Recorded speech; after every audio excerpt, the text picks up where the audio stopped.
Eu sou a Mariana Renault, da coordenação de História do Cefet Maracanã, e eu propus essa mesa para discutir algumas questões relacionadas à história das religiões de matriz africana no Brasil e no Rio de Janeiro, mais especificamente, e falar um pouquinho para vocês da experiência que a gente teve na CEPEX de 2018, né? O que acontece? E aí, para 3 ex-alunos nossos, o Anderson, a Desirê e o Isaías, que hoje são egressos, né, do Cefet.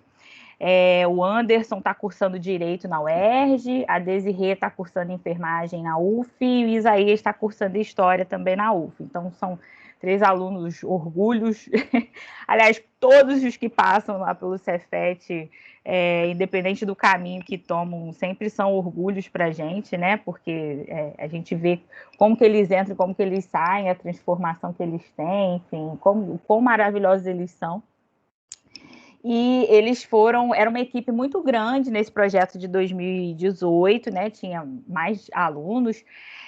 Mas, assim, a gente conversou um pouco antes de propor essa mesa da CEPEX, que as experiências específicas do Anderson, da Desirê e do Isaías, eles vão falar um pouquinho porque seria interessante expor aqui para vocês. Para começar, eu vou falar um pouquinho de como que surgiu essa ideia de trabalhar as religiões de matriz africana na escola, que eu acho que é um pouquinho também da ideia da mesa, falar sobre essa experiência nos espaços escolares e especificamente a nossa experiência. Ainda na graduação, eu comecei de História na UFRJ, no IFIX, eu me interessei bastante por essa questão das religiões de matriz africana e junto ao meu orientador do período, né, que era o Flávio Gomes, da UFRJ, a gente começou a pensar que existia uma certa escassez de produção relacionadas ao assunto quando se tratava de Rio de Janeiro, né? Tinha muita coisa relacionada à Bahia, né? Enfim, ao Nordeste em geral, mas tinha pouca coisa quando a gente falava, sobretudo, de candomblé no Rio de Janeiro.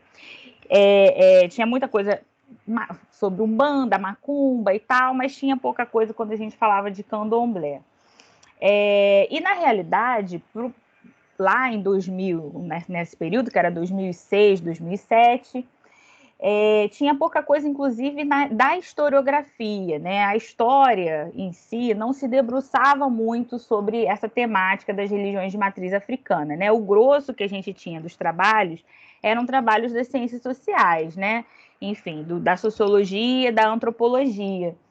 E a história ainda estava muito incipiente ali no momento, né? Tinha alguns trabalhos importantes já em 2006, 2007, mas muito pouco. E aí a gente começou a pensar, mas por que tem muito pouco? E nós mesmos, o Flávio, né, e eu, a gente via que, na realidade, tinha muito pouco, porque a maneira como a gente olhava para os africanos escravizados, para os seus descendentes aqui na América Portuguesa, durante muito tempo tinha sido uma maneira muito... é a mão de obra escrava. E só muito recentemente é que a historiografia também começou a olhar de outro modo, né? Para essas pessoas, começou a olhar realmente como pessoas cheias de estratégias, né? De estratégias de resistência, de sobrevivência, mesmo nesse contexto do tráfico e da escravidão, em que as correlações de força eram muito desiguais. Então, o que a gente percebia é que, sim, estavam começando a surgir, né? Naquela época, já fazia alguns anos, né? Vários trabalhos que falavam um pouco das sociabilidades, falavam um pouco das resistências negras, né, que falavam um pouco disso, mas ainda a gente não tinha chegado a tratar as questões das religiões de matriz africana. O que a gente já tinha com uma certa quantidade no período era um trabalho sobre irmandades negras, né, que também eram importantíssimas para mostrar um pouco as características ali, as maneiras de vida e de sobrevivência e de existência, as estratégias, né, de vida, de sobrevivência e de existências que essas pessoas, né, os africanos escravizados, né, enfim, depois os crioulos, nascidos aqui no Brasil, na América Portuguesa e depois no Brasil, as Irmandades Negras já tinham sido objeto importante de estudos, mas ainda as religiões de matriz africana não. Então isso acendeu um interesse meu. E aí eu comecei um pouco a ler e pesquisar, fiz, na verdade, ainda na graduação, um balanço bibliográfico sobre os estudos que já tinham relacionados nas ciências sociais e na história, o que já existia em relação à história. Já tinha algumas coisas feitas mais com uma vertente historiográfica para, de novo, o Nordeste, né? Então já tinha os trabalhos do Renato da Silveira sobre o primeiro candomblé, que é o da Barroquinha, né? O Casa Branca lá na Bahia. Já tinha o trabalho do Nicolau Paredes, mas todos eles antropólogos, né? Sobre o Jeje, né? Todos com um recorte histórico, mas antropólogos. E para o Rio de Janeiro, a gente tinha o trabalho do Roberto Moura, né, sobre Tia Seata enfim, aqui na região portuária, que seria o início ali do candomblé no Rio de Janeiro, né, a partir desses migrantes baianos e tal. Tinha alguns artigos esporádicos, mas ainda tinha pouca coisa na historiografia, tinha muito mais coisa, de novo, na antropologia, nas ciências sociais. E aí, bom, no mestrado, eu queria continuar um pouco nessa linha, mas acabei indo de fato para a antropologia e me encontrei com os movimentos sociais, com as casas de terreiro enquanto movimentos sociais, né? Que é um movimento, que é uma questão super interessante, né? No sentido de que, quando eu entrei em contato com vários pais de santo e mães de santo aqui do Rio de Janeiro, eu percebi que ali eram espaços em que aquelas fronteiras da nossa cabeça, né, o político, a cultura, a economia, que é tudo separadinho, essas fronteiras ficavam muito borradas, né? Essas pessoas estão fazendo política, estão fazendo economia, estão fazendo cultura, estão fazendo religião, estão fazendo fé, tudo ao mesmo tempo, junto com, enfim, com os seus companheiros, juntos com as suas entidades de devoção e tal. E aí, na realidade, no mestrado, eu acabei acompanhando essas casas, algumas casas de terreiro aqui do Rio de Janeiro, mais especificamente em Nova Iguaçu, do Candomblé Angola, e seus projetos sociais, o que eles faziam enquanto projetos sociais, né? E aí foi muito interessante, porque aí tinha um acento muito grande na questão da intolerância, na questão da perseguição, que até hoje essas religiões sofrem, do preconceito, que até hoje essas religiões sofrem, né? Uma das discussões principais do meu mestrado foi, inclusive, a questão dos espaços para as oferendas e tal, enfim, como que isso é complexo na sociedade e como que eles lidavam com isso, inclusive de uma maneira bem original e tal, querendo constituir espaços sagrados destinados às suas oferendas. E aí eu fiquei um pouco, no doutorado eu mudei um pouco o meu foco, eu fui também, ainda continuei relacionado à memória da escravidão, mas eu fui para o Caribe, só que permaneceu na minha cabeça um pouco isso. E estando no Cefet, eu tinha então essas duas coisas. Ainda o interesse sobre história das religiões de matriz africana e muito relacionado também aos movimentos sociais que essas religiões promovem atualmente. E aí eu tive um encontro com os alunos praticantes no Cefet, que também sentiam essa necessidade de falar um pouco das religiões de matriz africana no espaço escolar. A maioria deles nem se autodeclarava, né, fora dos seus círculos de amigos, e sentia essa falta, né, não só nas aulas, mas em outros espaços da escola, de discutir um pouco sobre essas questões, visto, inclusive, enfim, a intolerância que a gente está percebendo aí ao longo dos anos se acirrando ainda mais. E aí, então, surgiu essa ideia, em 2018, de reunir esse grupo de alunos, e a gente fez uma apresentação na CEPEX do ano. Nos reunimos 2 meses antes, né? Fizemos leituras, discussões de maneira bem intensa, preparamos essa experiência, que foi uma experiência muito interessante que os meninos vão contar para vocês. E aí e aí eu fiquei muito animada de dar prosseguimento a esse projeto. Em 2019, eu não fiz porque, enfim, eu tive um bebê, meu filhinho Miguel, e aí, assim, não consegui. Esse ano, a intenção era colocar para funcionar esse projeto, mas, enfim, tudo aconteceu com a pandemia, decidi não colocar, mas achei super importante a gente discutir essas questões para justamente dar o pontapé inicial para que isso se torne um projeto não só para uma semana de extensão, mas para o ano todo, um projeto de extensão, um projeto de iniciação científica. Então foi um pouco daí que surgiu, um pouco dessa curiosidade em relação em relação ao que deveria ser, enfim, o que é essa história das religiões de matriz africana aqui no Rio de Janeiro e um pouco do acompanhamento do estado da arte atual, né? De como esses terreiros hoje em dia estão lutando também por direitos, por reconhecimento, né? Por respeito diante de um quadro que é de profunda intolerância. Não sei se vocês estão conseguindo ver a apresentação aqui. Vocês estão conseguindo ver?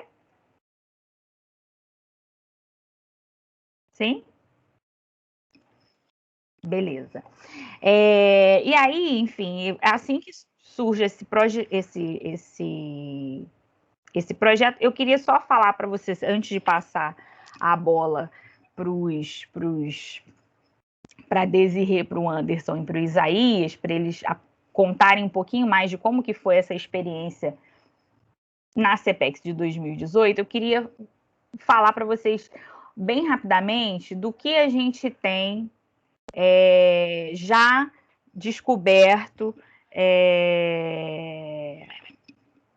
o que a gente tem já descoberto sobre essas religiões de matriz africana, sobretudo aqui no Rio de Janeiro.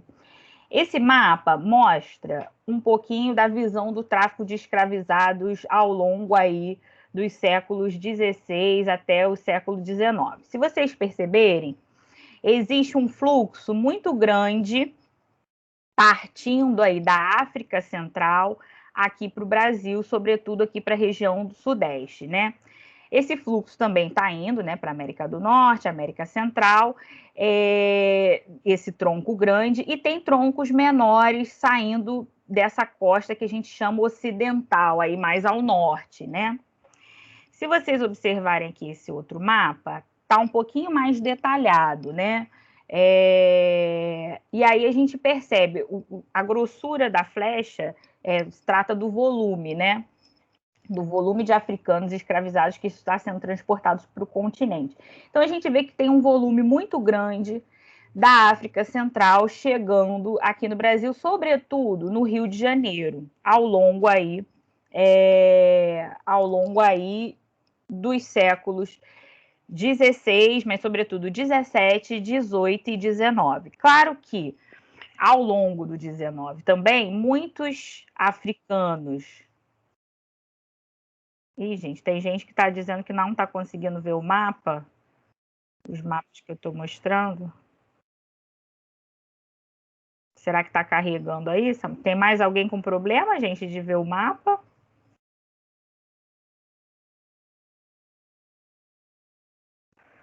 Ah, tá. Bom, vou continuar aqui, Samu. Qualquer coisa eu te mando o arquivo, que acho que o pessoal está conseguindo ver. Ao longo do 19 também tinham muitos africanos ali dessa área que a gente chama de sudanesa, né, do ocidente africano, Costa do Marfim, Costa da Mina, Benin, etc., que chegava aqui no Brasil, sobretudo do Nordeste. E aí o que se convencionou em termos dos estudos, bem rapidamente, mesmo na antropologia, as primeiras abordagens que a gente chama de mais clássicas, né, com Nina Rodrigues, com Arthur Ramos e com Roger Bastides, as primeiras abordagens se concentraram muito no candomblé, que a gente chama hoje de Queto, né? Que seria de origem da África Ocidental, dessa parte mais ao norte, e que ali teria florescido ali no Nordeste, sobretudo na Bahia, que a gente conhece, mas ali no Nordeste ao longo do século XIX. E aí o que acontece? Ali eles fizeram essas primeiras análises, né, mais antropológicas, né, do Nina Rodrigues, do Arthur Ramos. O Nina Rodrigues ainda muito atravessado por aquelas questões racialistas, o Arthur Ramos e Roger Bastide, eles fizeram uma análise de que esses candomblés, Queto, dessa parte ocidental africana, eles eram mais puros, se comparado aos candomblés originários ali do centro africano, né? Do Congo, Angola. Eles eram que teriam se misturado às religiões ameríndias, ao catolicismo e etc., eram mais misturados, e se criou uma certa modo de interpretar essas religiões clássicos, em que fazia uma hierarquização dessas religiões, das mais puras até as mais misturadas. Lá nos anos 70, essas abordagens começaram a ser criticadas, né? E, enfim, autores como Ivone Magui, Patrícia Birman, Peter Frey falaram, olha, esses antropólogos estavam muito ligados nesses africanismos, eles que estabeleceram esses africanismos, né, perderam, na verdade, as dinâmicas mais complexas que estavam acontecendo. Na verdade, temos que esquecer esses africanismos, temos que ver o que estava acontecendo aqui nas Américas. E, na verdade, os intelectuais que tinham uma visão preconceituosa do negro brasileiro e acabaram sempre buscando a África, a pureza e etc. Esses caras também foram muito criticados, né, por autores como Ortiz e tal, e mais recentemente, dizendo, olha, não, acho que não foram só esses intelectuais, não inventaram esses africanismos, isso tinha a ver com a própria discurso religioso que no momento ali, século XIX para o século XX, disputava entre si uma certa relevância. E esses intelectuais foram para os terreiros mais afamados, que se proclamavam mais puros e etc. Então, na verdade, isso não foi invenção dos intelectuais, foi, na verdade, uma dinâmica mesmo que acontecia. Deles se proclamarem mais puros, mais autênticos, de terem formado o modelo do candomblé, tanto que para o Rio de Janeiro o modelo do candomblé seria esse baiano que teria sido exportado para cá, e etc., que teria vindo a partir da migração baiana. Então, houve essa crítica também, a crítica dos estudos clássicos. E o que a gente começou a ver mais para o final dos anos 1990, início de 2000, era justamente uma abordagem mais mesclada que buscava perceber as continuidades em relação à matriz africana, mas as recriações que estavam acontecendo também aqui nas Américas. E aí, nisso, a história entrou com muita força. E aí, lembra que eu falei lá no início que aquilo me intrigava, do que estava acontecendo no Rio de Janeiro e etc., e aí eu percebi, anos depois que eu já tinha parado de estudar isso, que isso não só a mim me intrigava, não só ao Flávio Gomes, meu orientador, me intrigava, mas uma série de historiadores intrigava, e muitos trabalhos começaram a ser produzidos na história para tentar perceber como que essas religiões estão sendo recriadas aqui nas Américas, né, no Brasil especificamente, mas como que elas também guardavam muito dessas suas raízes africanas e recriações. E aí a gente vai ter uma série de estudos que vão fazer, eu acho que eu já estou me alongando muito, vou passar a palavra aqui para os meninos, vai ter uma série de estudos que vão tentar entender a complexidade aí dessas religiões de matriz africana nos períodos aí de América Portuguesa e depois da independência, né, do Brasil, ao longo dos séculos. Então, primeiro, a gente nem fala de candomblé, a gente fala de calundus, né? E aí, inicialmente, alguns autores começaram a dizer, olha, inicialmente esses calunduns eram muito organizados ali em torno de uma figura, que seria um sacerdote, que dominaria cura e adivinhação, e por isso seria muito importante. Isso predominou aí ao longo dos séculos 17 e 18. No 19 a gente começa, isso não acaba, mas a gente começa a ver que isso também está se organizando em cultos domésticos, onde eu já tenho altares, rituais mais coletivos, um calendário de festas com oferendas e tal.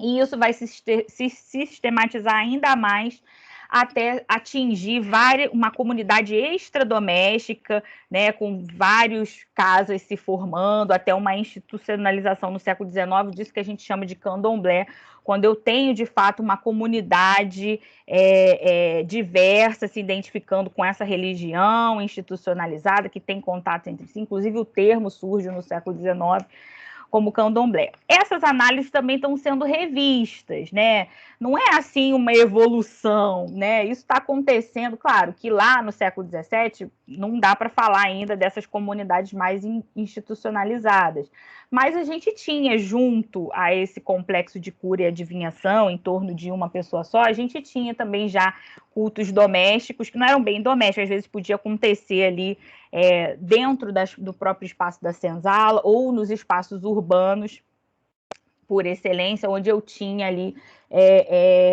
condições de uma mobilidade maior. Apesar de um controle mais efetivo nas cidades, eu tinha uma mobilidade maior e eu conseguia espaços onde eu poderia professar ali junto com libertos, né, com africanos que conseguiram a liberdade, crioulos que conseguiram a liberdade. E a gente começa a ver vários trabalhos que vão se debruçar sobre inquéritos policiais, notícias de jornais, crônicas de jornais, relatos de viajantes, e começam a desvendar uma série de líderes religiosos, e, sobretudo, aqui no Rio de Janeiro, a gente começa a perceber que será mesmo que a gente só tinha esse candomblé mais deturpado, mais misturado e tal? E hoje vários estudos surgiram para nos dizer que, na realidade, isso que a gente via como um candomblé misturado, deturpado, que depois vai dar origem, inclusive, à Umbanda, né, com a união do espiritismo, catolicismo, religiões de matriz africana, isso, na verdade, era um pensamento muito centro-africano, dessa região centro-áfrica, que durante muito tempo a gente chamou de Banto, né? Porque os povos falantes ali falam línguas do tronco linguístico Banto, né? Então, os quimbundos, os umbundos, os bakongos. Eles teriam chegado aqui e eles, na realidade, já cultuavam determinados católicos, porque o catolicismo já tinha chegado lá no Reino do Congo, mas não da maneira como a Igreja Católica cultuava. Eles tinham um princípio que era muito africano, que era o princípio de adotar outros deuses dos povos que eles entravam em contato. Isso era muito comum. E eles, de fato, já tinham adotado São Francisco, por exemplo, Santo Antônio, mas cultuavam de outra maneira, a partir de outras lógicas. E chegando aqui nas Américas, isso não foi diferente. Eles também adotaram os índios, os chamados caboclos, etc. E era um pensamento muito africano. E a maneira como eles faziam isso, né? Os cultos, do modo como eles faziam isso, eram modos muito africanos. Então, o que a gente via como mistura, deturpação, na realidade, eram princípios muito ali dessa região centro-africana. E aqui no Rio de Janeiro, então, a gente tem descoberto aí nos últimos trabalhos muitos pais de santo com muita relevância, que já se organizavam, né, individualmente nesse complexo de cura e adivinhação, mas também nesse culto doméstico e até já se institucionalizando, que tinham um certo sucesso, inclusive, apesar da... Gente, século XIX, os trabalhos versam mais sobre o século XIX, né, pelas fontes que a gente tem de modo mais abundante, nos jornais, nos inquéritos. Claro que eram perseguidíssimos, claro que eram condenados, claro que eram denunciados. Não é à toa que as fontes que a gente tem são inquéritos policiais que estão denunciando essas casas, né? São os relatos de jornais que estão denunciando essas casas, esses cultos, esses sacerdotes. Mas o que a gente consegue perceber é que, apesar disso, eles tinham um certo reconhecimento público, até entre altos estratos da sociedade política e branca do período, que iam atrás desses sacerdotes em busca de cura, bem-estar e etc., que era muito essa ideia do complexo ventura e desventura, muito característico ali também da África Central, que tudo que acontece é uma ideia de que tudo que acontece de negativo na sua, porque a vida é harmoniosa por si só, e tudo que acontece de negativo na sua vida tem a ver com questões mágico-religiosas. Então, eles eram procurados para a saúde, para o amor, para o trabalho, e se tornaram pessoas de muita relevância, apesar da perseguição. Então, enfim, gente, era um pouco isso que eu queria colocar para vocês, do estado dos estudos. A gente tem descoberto cada vez mais, e a gente acha que esse debate tem que ser levado para as escolas. E eu acho que vou passar a palavra agora para o Anderson, depois para a Desirê e Isaías. Eu acho que com a experiência que a gente teve lá em 2018, vocês vão ver o quão importante é esse debate aí dentro das escolas. Anderson, se apresente, enfim. Desculpa, gente, acho que eu acabei me estendendo demais. Bom dia, todo mundo me ouve?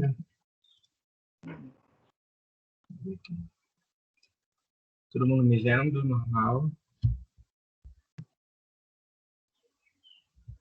Sim. Gente, bom dia. Primeiramente, eu quero agradecer ao Cefet e à Mariana, né, pelo convite. É uma honra poder voltar depois de 2 anos, assim, muita coisa aconteceu de 2018 para cá, né, esse ano tivemos pandemia, e vir falar sobre algo tão necessário e tão presente, tão forte, assim, ainda mais para mim, né, sou adepta da religião, e a minha experiência em 2018, né, vou começar contando sobre isso, foi mais um grito por socorro, né? Eu tive aula com a Mariana em 2017, quando eu era do 3º ano, assim, e a gente conversava bastante, né? Ela tinha me contado que ela tinha feito mestrado nessa área, e a gente falou, nossa, vamos tentar fazer alguma coisa, algum projeto, até eu sair daqui, né? Porque no Cefet, durante 4 anos, eu participei de muitos projetos, foram projetos, assim, um foi sobre sexualidade, que foi em 2017, se eu não me engano, também que foi muito legal, que é muito importante também falar sobre isso no ambiente escolar, né? A sexualidade é algo que deve ser, sim, debatido dentro das escolas. E a questão de religião de matriz africana foi algo muito novo, assim, né? O primeiro contato que eu tive, assim, com as pessoas na hora de apresentar um pouco, falar um pouquinho da diferença da Umbanda, do Candomblé, e responder perguntas, assim, que para mim eram absurdas, sabe? Mas eu percebi, tipo, a necessidade que tinha de ser debatido, de ser conversado, justamente pela ignorância que as pessoas têm sobre o assunto, e não é à toa, né? A gente teve uma visão eurocêntrica muito forte, historicamente, para a gente, né? Interposta de uma forma, assim, bem bruta, e trazer isso para o debate escolar é fundamental, né? Dia 21 de janeiro é um dia que foi homenagem a uma mãe de santo que foi morta há 20 anos atrás, que é considerado o Dia Nacional do Combate à Intolerância Religiosa, né? Foi sancionado em 2007 pelo Lula. E desde 2018, quando a gente estava conversando sobre a intolerância religiosa dentro do ambiente escolar, a gente estava se assustando quando a gente estava estudando, porque tinha relatos o tempo todo, toda semana tinha barracões que tinham sido depredados, tinham casos de pai de santos assim, que estava totalmente desolado, e a gente viu, cara, a gente precisa fazer alguma coisa. E, infelizmente, isso não mudou. Eu estava pesquisando as estatísticas. Em 2019, só no primeiro semestre, teve um aumento de 56% de casos de intolerância. Isso é o que é registrado, né? Muita gente também não registra casos de intolerância. Inclusive, é importante denunciar casos de intolerância religiosa. E a gente vê que isso não melhorou na sociedade.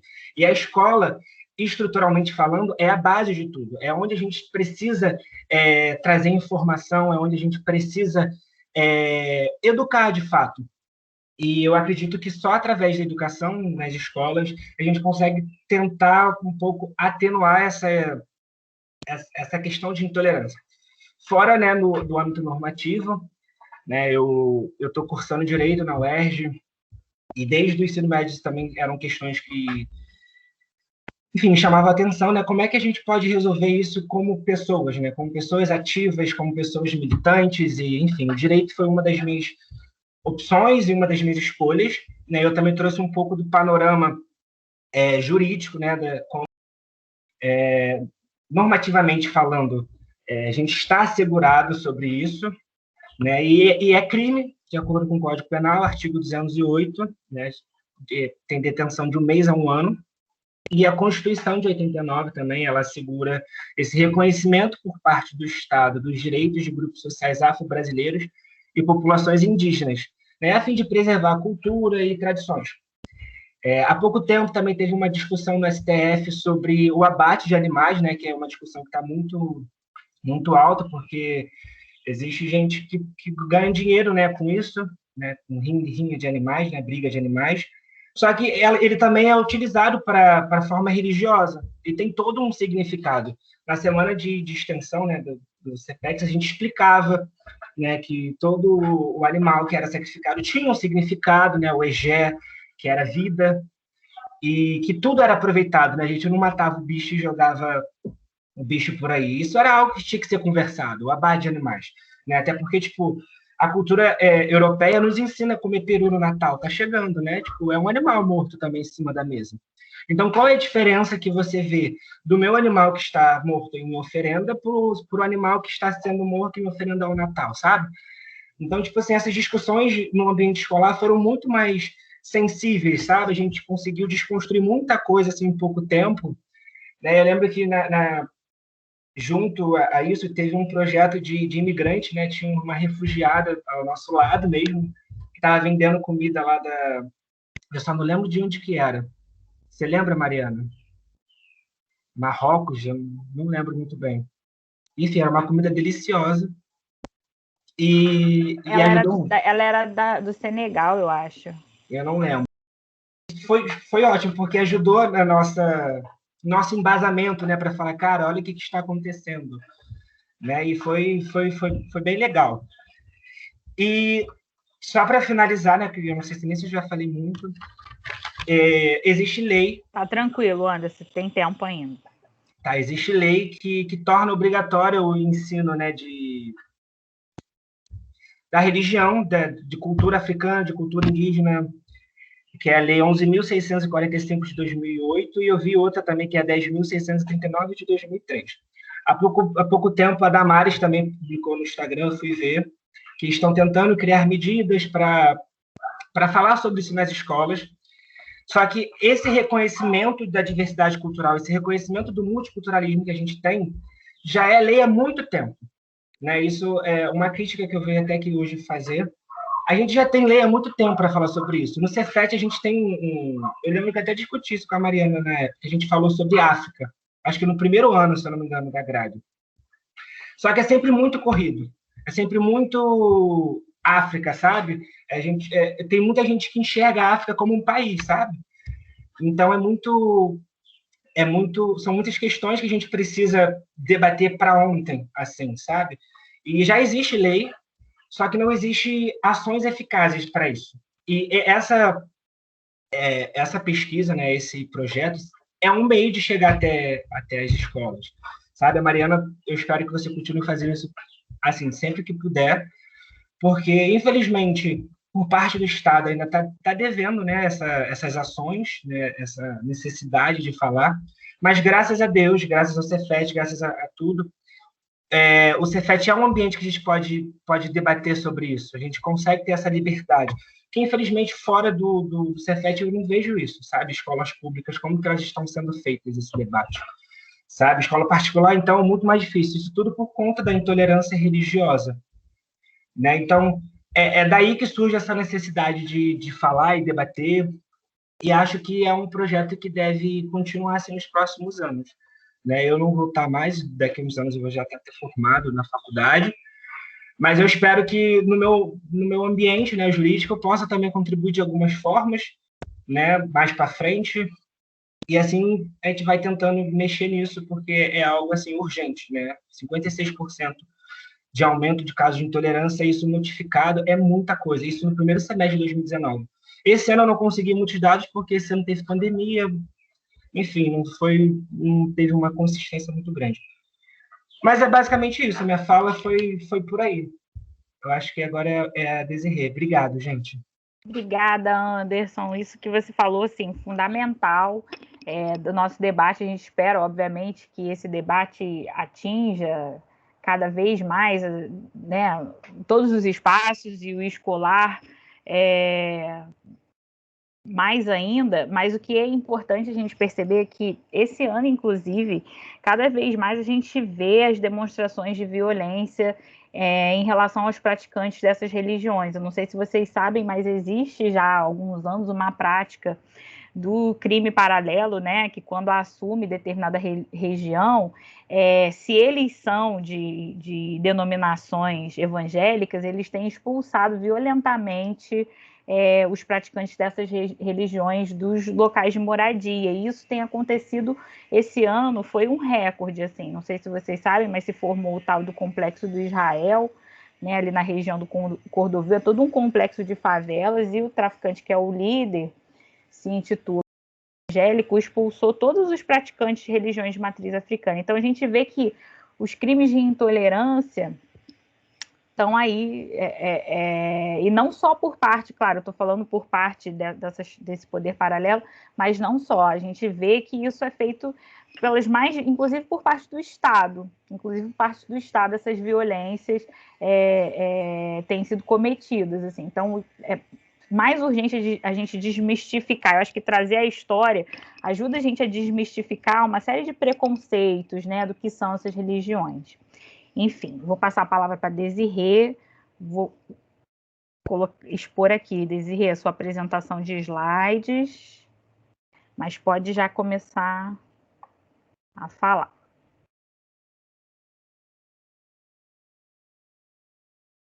Deixa eu expor o slide que eu desenvolvo melhor.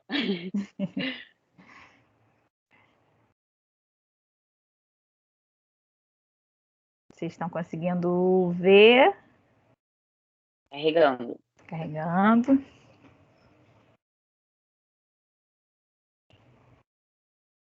Esse aqui já foi. Carregando. Carregando. Opa, já foi demais. Já apareceu para alguém? Apareceu para mim aqui agora. Foi? Tá certinho? Ainda não está na minha parte, mas já apareceu. Já botei. Isso aí, agora apareceu. Aí, foi. Olá, gente, eu vou apresentar um pouquinho do que foi a nossa Expotec no ano de 2018, né?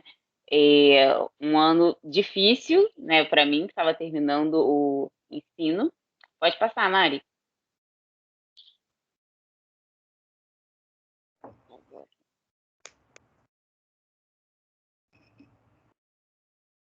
Oi?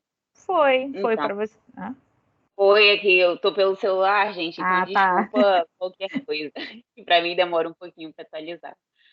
Bem, como eu cheguei aqui? Meu nome é Desirê, eu tenho 20 anos, sou declaradamente, assumidamente um bandista. Atualmente eu curso enfermagem na UF, mas eu fui aluna do Cefet, cursava edificações, e tive a sorte de ter a Mariana como professora uns 2 anos, e Assim isso eu foi choque, muito bom. gente, por favor. Isso foi muito bom para mim, porque isso é uma característica não só da Mariana, mas acho que de muitos professores do Cefet, que é o aprofundamento nas matérias, né? Eu vim de um ensino fundamental bom, mas nada comparado ao Cefet, gente. Os professores do Cefet são sensacionais. E em meio aos conteúdos abordados, a gente foi estudar a história, né, do povo negro, do meu povo. E aí eu tive a sorte de pegar um trabalho que falava sobre religiões de matriz africana, né? E aí eu sempre gosto de inovar um pouquinho nos trabalhos, então eu resolvi gravar um teatro, um videozinho com trajes, contando um pouco da história. E assim, naquela época eu ainda não era praticante da religião, mas tinha uma família que sempre foi, né? E aquilo fez com que o meu interesse crescesse muito. E eu também percebi na Mariana assim uma certa reciprocidade, sabe? A gente pôde conversar de trabalho e em meio a muitos diálogos, né? Depois da aula a gente ficava sempre conversando sobre isso. Ela propôs que a gente montasse um grupo de estudo, né, para a Expotec, e aí a gente foi caminhando, e isso deu certo de um jeito que, assim, a gente sempre conversa, né, sempre tenta fazer com que aconteça, mas aconteceu e para mim foi muito bom, porque eu acho que me mudou muito de diversas maneiras. Pode passar, Mari.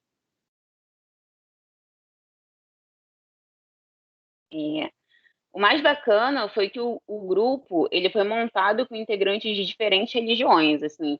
Tinham pessoas católicas, evangélicas, candomblecistas, umbandistas, ateus, e isso foi muito, trouxe uma riqueza para o nosso projeto muito grande, porque eu acho que a gente que é de dentro da religião, né, as pessoas que não são da religião, a gente precisa estar sempre trocando informações, a gente precisa estar sempre se questionando, a gente precisa estar sempre trocando informações, né?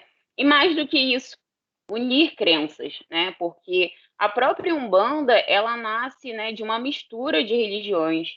E você ouvir um pouco do lado do catolicismo, do lado dos evangélicos, do lado dos candomblecistas, eu acho que isso pôde enriquecer muito e ajudar a gente no diálogo, né? Como a gente estava tendo contato com pessoas de diferentes religiões já dentro daquela discussão, isso facilitou muito na hora da gente abordar as pessoas, né? Porque a gente recebeu pessoas das mais diferentes crenças também, né? E das mais diferentes opiniões. Então, isso foi muito importante porque a gente sabia exatamente como abordar a pessoa, né? Mediante a sua crença, como não agir com um certo desrespeito, né? Ou como respeitar demais, porque a gente recebeu pessoas que não eram da religião, a gente recebeu pessoas que não eram a favor da religião. A gente recebeu pais de santo, mães de santo. Então, assim, vocês imaginam, né, a tamanha diversidade de pessoas com que a gente teve contato. E aí, para a montagem desse stand aí, muito bonitinho que vocês estão vendo, a gente tentou buscar diferentes artifícios de demonstrar o que é a religião, né, a Umbanda e o Candomblé, através de estudos, de artes, imagens, utensílios. E a gente quis montar o stand de modo que ele ficasse bem chamativo, de que atraísse o público. E, de fato, ele atraiu, né? Em meio à montagem desse stand, a gente fez até mesmo uma excursão com a Mariana até o Mercadão de Madureira, né?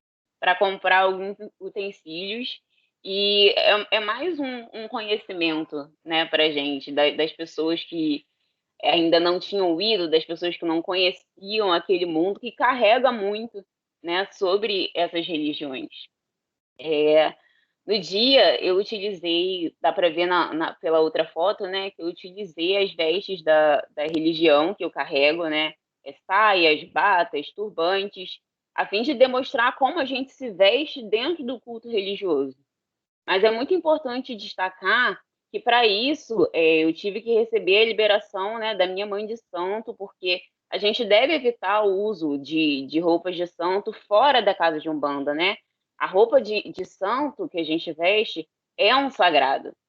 Então, assim como os outros utensílios que a gente tem, as guias, tudo que a gente aborda dentro de uma casa de Umbanda é muito sagrado, assim, para a gente estar entrando em contato e falando sobre, e eu acho que é isso que traz um pouco do mistério da religião, né? As religiões de Umbanda e Candomblé muitas vezes são mal interpretadas por terem esse mistério, essa riqueza, que, para quem não conhece, vê isso até de uma forma ruim, né? E esse projeto também se fez muito necessário exatamente por isso, porque a gente pode desmistificar algumas coisas que não fazem sentido, sabe? Algumas visões sobre alguns atos que acontecem dentro da religião que fazem com que ela seja discriminada, né? E aí a gente pensa, pela fala do Anderson, a gente pensa o quanto é importante a gente desmistificar isso, porque olha o quanto de preconceito a gente sofre. E eu tenho certeza que esse preconceito, ele também é por conta de uma falta de informação, né? Então, quando um stand se coloca numa instituição federal para discutir isso, para levar informação, né? A gente está evitando que o preconceito aconteça, a gente está levando a informação a fim de reduzir, né, esse panorama que a gente vê de tanto preconceito, de tanto questionamento, né, de tanta de tanta rejeição na sociedade, né? Eu vou falar também um pouquinho da gente receber, né, pais e mães de santo, que vocês imaginam, né? É uma responsabilidade tremenda, ainda mais para nós que somos participantes da religião. É muita responsabilidade. E, assim, eu percebi que muitos deles chegavam ao nosso stand um pouco temerosos com aquilo que seria dito, né? É, como eu disse, o nosso local de fala é muito importante, ainda mais dentro da instituição. E assim, eu acho que o medo, né, de falar alguma coisa que não é verídico, o medo de revelar alguns mistérios, algumas coisas que não devem ser reveladas dentro da religião, eu acho que ele aconteceu, mas o que eu pude perceber foi o diálogo, a troca, né? E aí, depois de trocar informações, de chegar a certos pontos, esses pais e mães de santos, eles se apresentaram muito satisfeitos com aquele espaço, né? Algumas pessoas que eram integrantes da religião também, que nunca tinham visto um espaço ali, né? Também puderam se sentir muito à vontade. Algumas pessoas que queriam entrar para a religião e ainda precisavam um pouquinho de informação, né, puderam também ter essa visão satisfatória. E, mais do que tudo, eu acho que foi um local de conversa, né? Porque quando a gente vai a um stand, quando a gente caminha pela Expotec, a gente tem muitas pessoas dispostas a dizer, né? A ter um discurso pronto para falar e informar, e a troca de informações que a gente pôde fazer ali dentro, eu acho que pôde deixar as pessoas muito mais à vontade, porque era um local de discussão, era um local de tirar dúvidas, sem ter medo, né? No nosso stand tinha uma pipoca, né, que é cultuado, né, como um elemento de Obaluayê, e muitas pessoas chegavam, queriam comer pipoca, e a gente falava, não, não pode comer pipoca, é só expositório mesmo. E aí foi muito engraçado, né, foi muito bom essa troca. E a informação, né, como é importante informação, porque muitas vezes a gente vê isso andando pelas ruas, né? E muitas vezes acontece o desrespeito a essas entregas que são feitas aos orixás, às entidades. E por isso é sempre muito importante, né? A gente estar informando.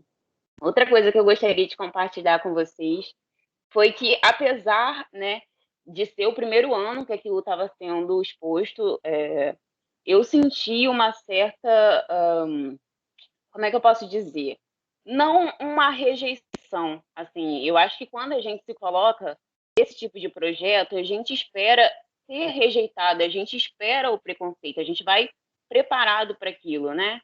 E eu não notei isso, assim, eu pude perceber que algumas pessoas passavam, viravam um pouquinho o rosto, né? Não queriam entrar, não queriam discutir, mas eu percebi um respeito muito grande, né? Aquilo que estava sendo tratado.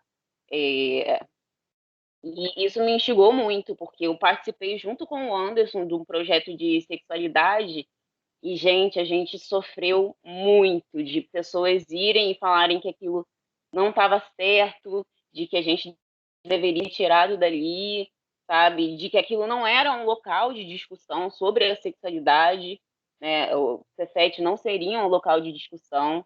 E a gente sabe que não é assim, né? O Cefet busca sempre acolher muito as mais diferentes pessoas, né? As mais diferentes crenças, orientações e tudo mais. Ari, pode passar.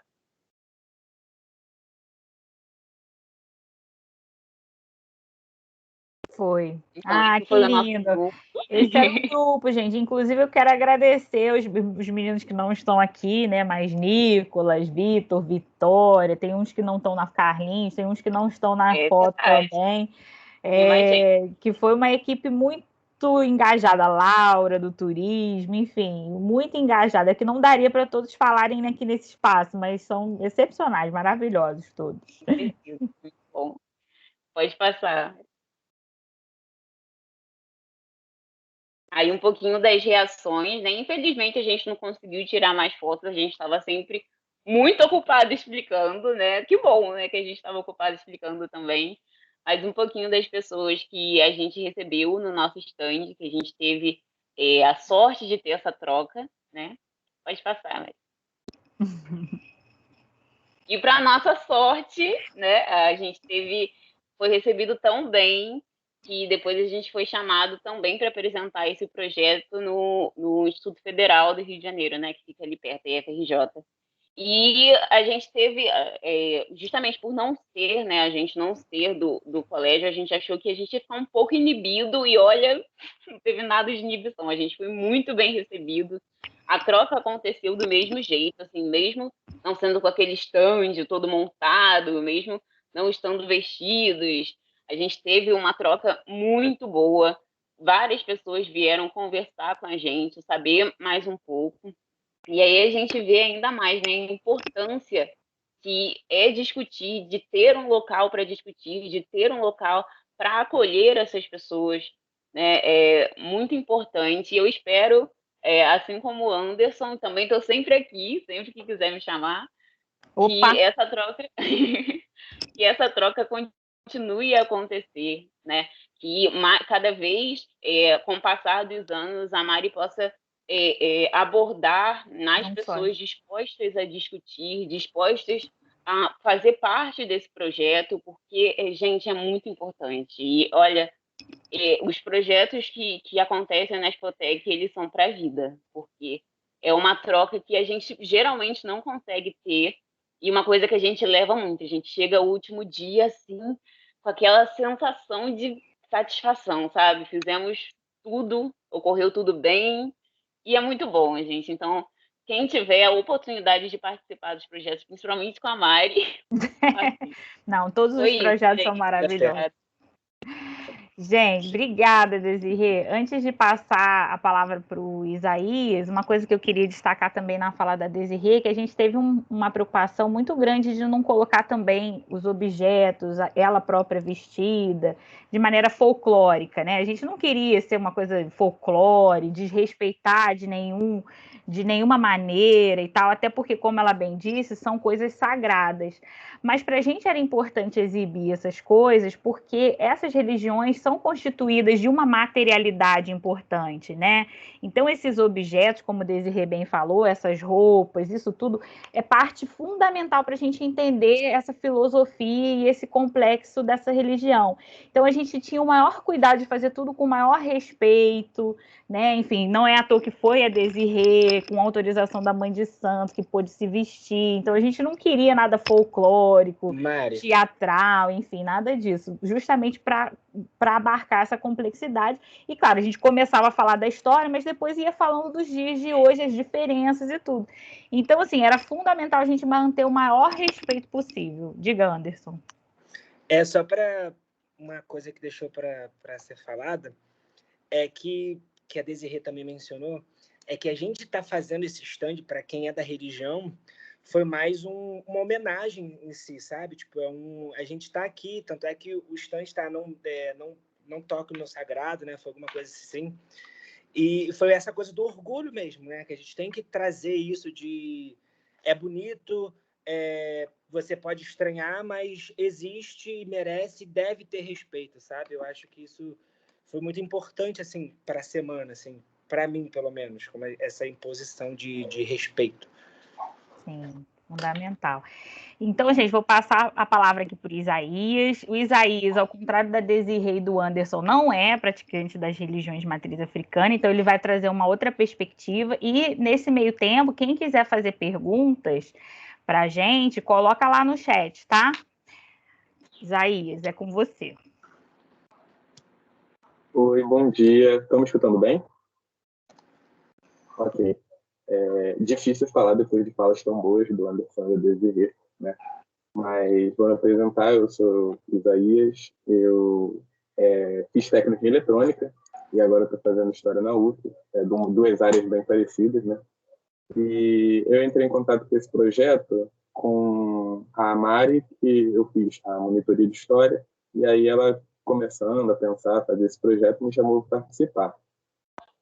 E eu me interessei em participar, achei um tema interessante, sabia pouquíssima coisa de religiões de matriz africana, eu só sei o que alguns parentes meus dizem por alto, porque são, tanto seja da Umbanda quanto do Candomblé.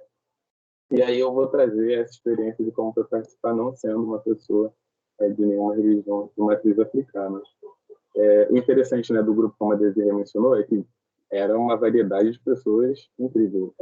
A gente tinha quase todos os cursos de Cefet presentes no grupo e quase todas as religiões possíveis também presentes no grupo, né? E mostrou-se um ambiente muito propício a respeito da diversidade religiosa. Muito interessante como pessoas que não tinham contato nenhum, que nunca ouviram falar de quase nada, se mostraram bastante proativas na parte de pesquisa, de ambientação ali do stand, da apresentação do trabalho. E também, né, eles chegaram a mencionar como era importante, né, falar tudo direitinho, não cometer nenhum erro, principalmente com a presença de mães e pais de santos ali, eles sendo de religião de matriz africana. Aí vocês pensam, imagina para nós que não somos, os que não eram, o medo de falar alguma coisa errada, né? Eu lembro que tinha, se não me engano, o Carlos, né, que era de eletrotécnica, que é evangélico, ele tinha muito nervoso de falar alguma coisa errada, porque ele não tinha contato nenhum com religião de matriz africana. É um espaço muito interessante, que se faz necessário, né, dado a lei que a gente tem, que discutir cultura e história de povos africanos nas escolas. É um espaço que não se tem tanto, deveria ter. E eu vou trazer agora um pouco de como foi o trabalho em si, né? Dar um breve resumo de como é que a gente dividiu o stand. A gente dividiu em 5 núcleos, mais ou menos. O primeiro, a gente trazia umas análises de jornais do século XIX e XX. O segundo, umas notícias mais recentes, né, sobre casos de intolerância religiosa. O terceiro, a gente falava um pouco do conceito de nação, tráfico de escravizados. E o quarto, as diferentes candomblés presentes no Brasil. E o quinto era a amostra de objetos de religiões de matriz africana, a filosofia das religiões e as principais diferenças entre candomblé e umbanda. Nesse primeiro, que a gente trazia jornais, o objetivo era mostrar como essas religiões eram retratadas na mídia, né? Desde o final do século XIX até o final do século XX. E nisso a gente mostrava como religiões de matriz africana eram sempre tratadas com adjetivos como feitiçaria, magia negra, coisas obscuras, e todo esse fazendo alguma alusão às religiões brasileiras, eram utilizados em outros contextos para caracterizar atos idiotas, ilógicos, que não fizessem sentido. A gente trouxe um jornal, Estado de São Paulo, que falava de um partido político da época e falava que as decisões que ele tinha tomado eram feitiçarias e macumbas, eram candomblé político, coisas assim absurdas. E também, para depois abrir um parênteses, a gente trazia uma notícia, que era uma entrevista de Mercedes Batista, que foi a primeira bailarina negra do Brasil, que ela falava que estava muito acostumada a ser despejada dos lugares que ela alugava, né, para ensaiar, porque os vizinhos até costumavam ligar para a polícia achando que ela estava fazendo sessões de macumba. E nisso a gente abriu um parênteses para explicar como tem essa relação entre o Estado e as instituições e a criminalização e perseguição de religiões afro-brasileiras. A gente falava um pouco dos códigos penais, desde o final do século XIX, que falava que era proibido praticar o espiritismo, magia e seus sortilégios, usar talismãs e cartomantes para despertar sentimentos de amor e ódio, ou ministrar, ou simplesmente prescrever como meio curativo plantas. O Código Penal também, o atual de 1940, que fala do charlatanismo e do curumberismo, que são proibidos, que foram usados principalmente durante a Era Vargas ali para perseguição de religiões brasileiras. e falava também sobre uma coisa que a gente acabou descobrindo, né? Nós que não sabíamos, durante a pesquisa, que era do acervo que tinha no Museu da Polícia Civil aqui no Rio de Janeiro, de peças que foram roubadas de terreiros, principalmente na capital. Eram mais de 500 peças que foram apreendidas pela Polícia Civil desde 1889 até 1945, mostrando a perseguição efetiva do Estado contra essas religiões e que só tiveram um destino agora, né, em 2020, recentemente, depois de muitos anos de luta, esses objetos sagrados saíram do calabouço do Museu da Polícia Civil, porque eles estavam escondidos, não tinham acesso nem de visitantes nem de pesquisadores, estavam em condições não ideais para o armazenamento desses artefatos, e eles estavam numa coleção que era Magia Negra o nome, né? E agora eles vão ser movidos para o Museu da República, onde vai ter, obviamente, a mudança de nome da coleção, onde eles vão ser expostos, vão ter acesso de visitantes e pesquisadores, e vai ser explicado todo o contexto de como aquelas peças foram parar ali, né? Coisa e tal. Nos terceiros e quartos momentos, a gente fazia uma breve explicação de que, como a Mari falou antes, a gente mostrava aqueles mapas do tráfico de escravizados, explicava um pouco do conceito de nação e como isso ia ter uma diferença em alguns candomblés do Brasil, né? Que ela falou na apresentação dela. E, por último, a gente falava, como a Desirê muito bem apresentou, mostrava alguns objetos importantes, explicava essa relação material forte que tem nas religiões de matriz africana e fazia algumas diferenciações entre Umbanda e Candomblé, explicava um pouco da filosofia, o conceito de bem e mal nessas religiões. E foi isso basicamente o nosso trabalho. Foi muito interessante participar. Um ambiente de aprendizado e de troca, como disse a Desirê. Eu que não tinha conhecimento profundo, ou era muito raso, era coisa de... eu tenho alguns parentes que são, e, por exemplo, o que eu fazia que era relacionado à religião de matriz africana? Eu enchia saco de São Cosme e Damião todo ano, porque meu primo é do Candomblé, então ele me chamava e eu fazia. Mas aí eu fui entendendo o que aquilo significava, de onde vem aquilo e tal. E é uma coisa que eu vou levar para a vida. Agora que eu faço história, é uma coisa que eu vou continuar estudando e vou continuar pesquisando. Se quiser, no futuro, me chamar de formado, aí vai estar Isaías, formado pela UF, vou fazer mais coisas para esse debate. É isso. Muito obrigada, Isaías. Gente, vocês vejam que, na verdade, o trabalho foi todo deles, né? Né? Não só do Isaías, do Desirê e do Anderson, como dessa equipe de alunos maravilhosos, né? Na verdade, só dei o empurrãozinho, todo o debate histórico das características da religião, tudo isso que eles relataram foi eles que fizeram, né? Enfim, e é muito gratificante também, né? Eles falaram da oportunidade de estar no Cefet com professores que proporcionam esses trabalhos, mas, na verdade, a nossa oportunidade também de ter alunos que abraçam essas ideias e que fazem esse trabalho com qualidade. E de maneira tão importante, né, para a gente desmistificar essas visões e combater a intolerância e tal. Tem já algumas perguntas aqui no chat para a gente abrir o debate. A primeira pergunta é do Samuel. Obrigada, Samuel. Ele pergunta para mim o seguinte: a quebra da visão do escravo como coisa, vendo como agente e sujeito histórico que constrói territórios de liberdade, foi fundamental para a renovação da historiografia, bem como a discussão do crime de escravidão e necessidade de reparação. Como você disse, isso afeta os estudos na academia sobre as religiões afro-brasileiras, mas isso chega nos livros didáticos?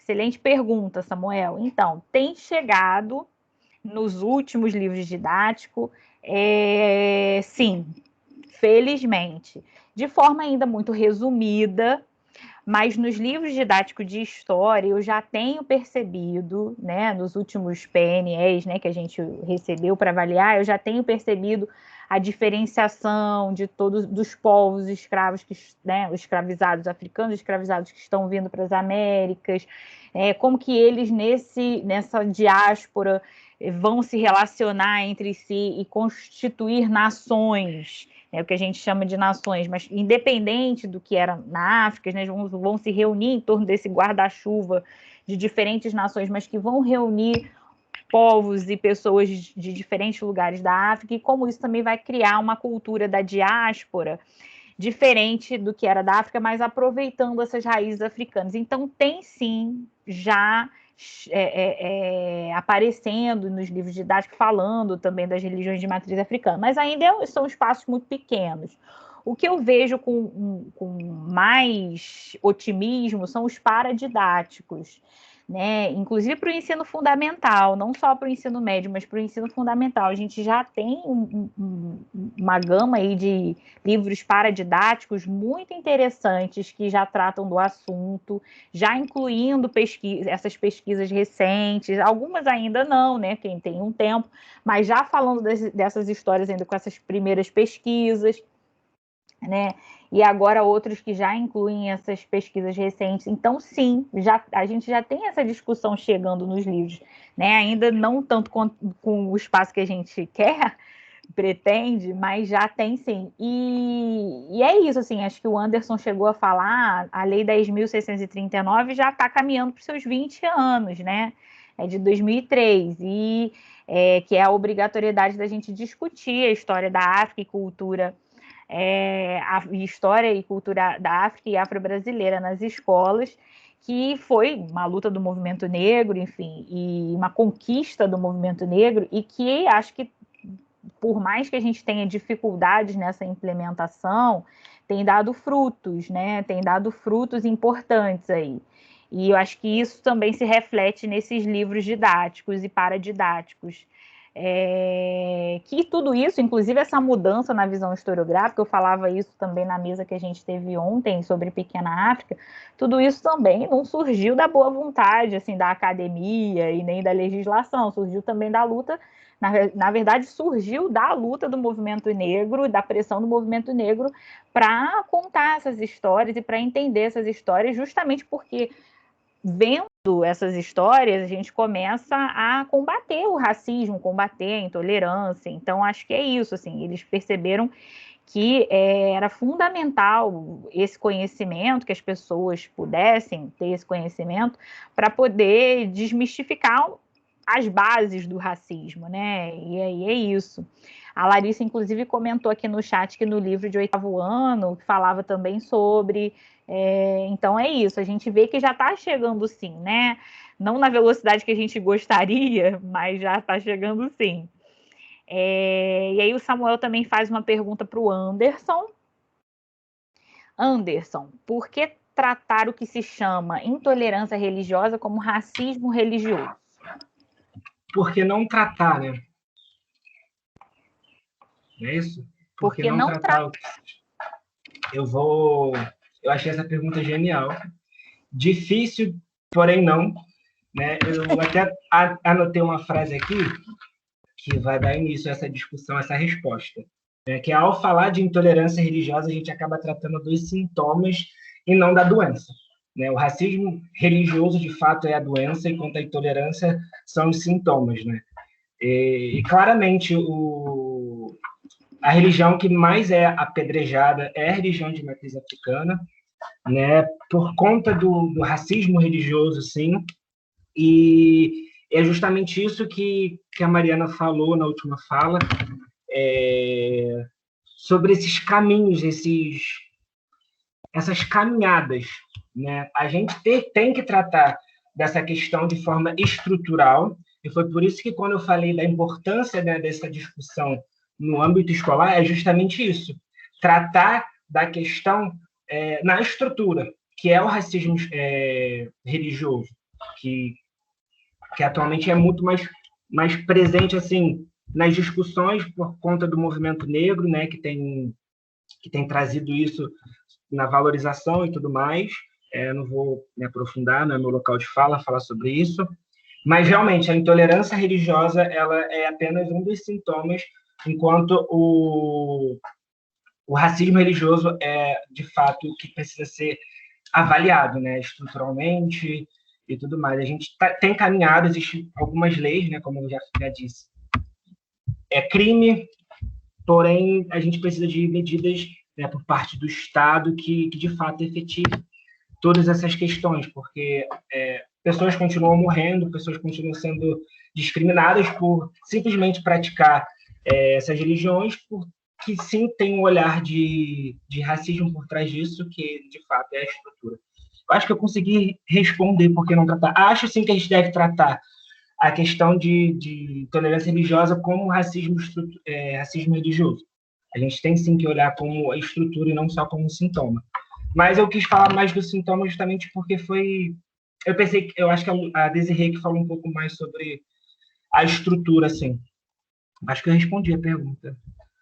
Eu acho que tem razão, Anderson, nessa pergunta do Samuel, que é muito boa.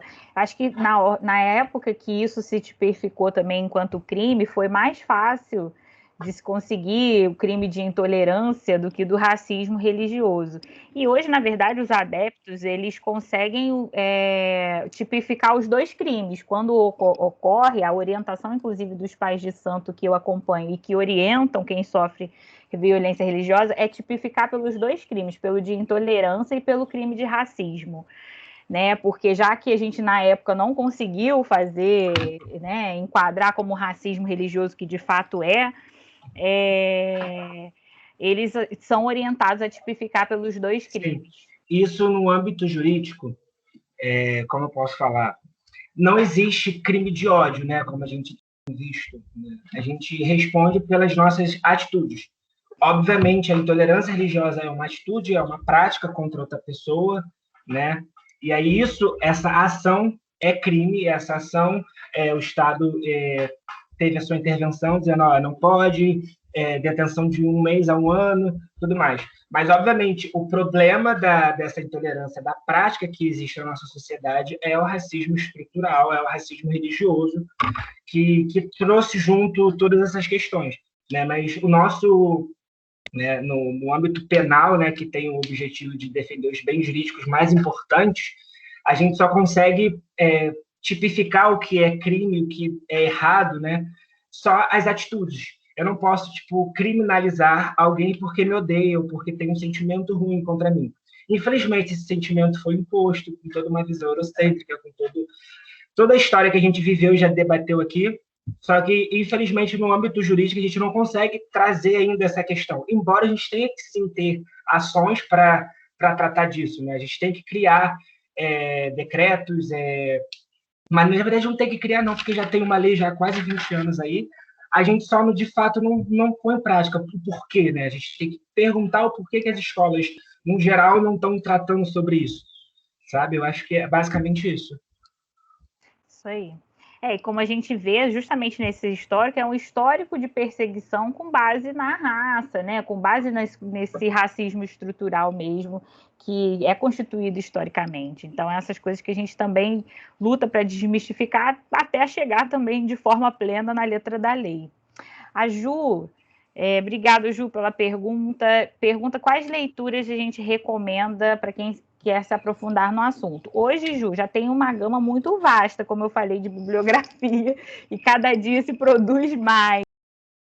Enfim, desde esses estudos mais clássicos, que obviamente a gente tem críticas, mas que são fontes imprescindíveis de leitura, né, até estudos mais atuais e que vão discutir aspectos desde África até aqui, os diálogos entre os dois lados do Atlântico são excelentes.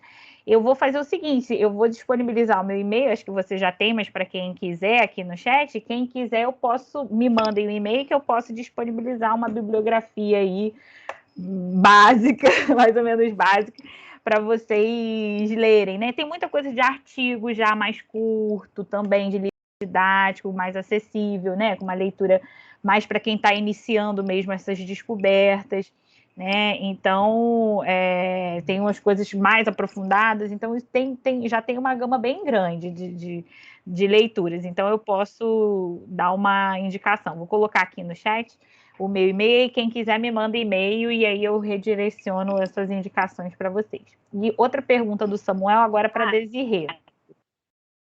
Então, pera, deixa eu voltar antes no assunto. Posso dar uma indicação? Pode. Deve. Livro que, assim, pessoas que têm dificuldade, porque a Mariana é uma pessoa muito culta, né, gente? Ela vai ler uma coisa de 500 páginas tranquilo, né? Eu não sou assim.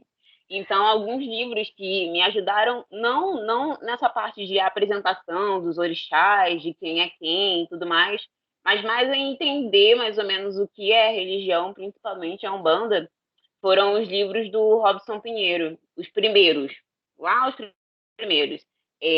Tem um chamado Aruanda e tem um chamado Tambores de Angola também. É muito bom para quem São os dois está são muito bons. começando, assim, até para quem já tem uma jornada, mas ele conta a história de uma forma muito boa. Ô, Desirê, para te contemplar, eu vou fazer assim na bibliografia. Iniciantes, médios, 500 páginas. Sim, Tá bom? Vou fazer assim para te contemplar. Temos uma pergunta para você, Desirê, do Samuel. Como você observou a forte presença de evangélicos no Cefet em relação ao sagrado religioso das religiões de matriz africana que apresentou na CEPEX? Então, Samuel, a gente recebeu pouquíssimos, assim, pelo menos declarados, né? Tinha algumas pessoas que tinham essa necessidade, a gente também perguntava, né? Ah, você pode dizer qual é a sua religião? Por isso eu vi pouquíssimos evangélicos, assim. Alguns entraram, mas eu acho que a grande parte preferiu não estar naquele espaço. Eu acho. Mas tiveram também, foram bem... estavam em busca de informação, né? E não de julgar nem nada. Então... a gente teve, não sei se você quer contar, Desi, a gente teve umas reações assim, tipo, não existe racismo religioso, intolerância, isso a gente teve, né? Enfim, se vocês pararem de falar disso, já vai deixar de existir. Isso teve. Mas fora isso, em relação à resistência, não tivemos muita, não. Acho que quem realmente não queria participar daquele ambiente realmente não entrou. Ninguém veio com coisas ruins para dizer, não. Assim, pelo menos das que eu me recordo, né? Uma pergunta aqui para o Isaías, também do Samuel. Você acha que na UF, Isaías, no curso de História, você tem encontrado oportunidade de tratar desse tema? Eu acho que tem a possibilidade desse tema ser tratado, né? A UF tem um movimento negro muito forte, eu tenho visto pelas redes sociais só, uma movimentação bastante interessante, várias palestras sobre o assunto, racismo, intolerância religiosa, racismo religioso. Acho que tem um espaço interessante. Agora, eu não conheço tudo, porque infelizmente eu ainda estou no primeiro período, e via ensino remoto, então não dá para ter uma noção clara de todos os espaços possíveis. Claro que a gente vai ter também aqueles que são membros da UF que vão querer que não tenha esse espaço, dado que, sei lá, na UF, acho que foi 2018, chamaram aquela Sarah Winter uma vez, não sei o quê. Tem dentro da universidade aqueles que não querem que esse espaço seja ocupado, mas tem muitos também que vão querer e vão construir projetos de extensão, de pesquisa, para que esses espaços sejam ocupados. Obrigada, Isaías. Uma pergunta da Tainá. Obrigada, Tainá. Pode. Eu estou interrompendo toda hora, mas não, eu vejo... Não é interrupção, não. É o debate.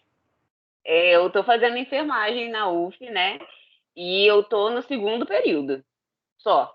E só nesse tempo eu já tive mais de uma matéria que abordava não só de religiões de matriz africana, né? Mas pessoas de diferentes ciganos, pessoas com... esqueci a palavra. Mas dessas pessoas, assim, que são mais afastadas da sociedade.